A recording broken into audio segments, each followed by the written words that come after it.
À Madingu, chef-lieu du département de la Bouinza, la Haute Autorité de lutte contre la corruption ALC a réitéré le lundi 28 août 2023 le même exercice, celui de sensibiliser à la lutte contre la corruption et la vulgarisation des textes irrélatifs. Un fléau qui n'est pas inconnu des autorités de cette localité, d'où l'invite de Fortunin Pouella, président du conseil municipal et maire de la ville de Madingu, à mettre fin à ce phénomène. Passer par des mesures visant à prévenir et à combattre la corruption et les pratiques des pots de vin. Il nous faut élargir nos partenariats. Nous devons tous, gouvernements, entreprises, sociétés civiles et autres parties prenantes, réaffirmer notre détermination à travailler de concert pour promouvoir le principe de responsabilité et de mettre fin à la corruption et à la pratique des pots de vin. La sensibilisation dont mène la ALC est un grand pas vers l'avant et cela concerne tout le monde, souligne Enoch Nazer Ebetas, secrétaire général du département de la Bouinza. La sensibilisation doit demeurer un axe majeur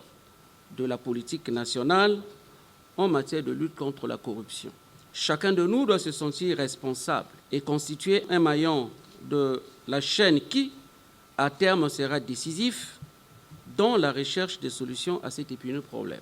Reconnu comme le grenier du Congo, le département de la Bouinza est malheureusement mal coté en ce qui concerne la lutte contre la corruption et la fraude, regrette Emmanuel Olita Ondongo, président de la ALC. Notre bref séjour dans la Bouinza a suffi pour avoir la confirmation des informations que nous avions eues en amont sur les soupçons de corruption qui pèsent dans le département.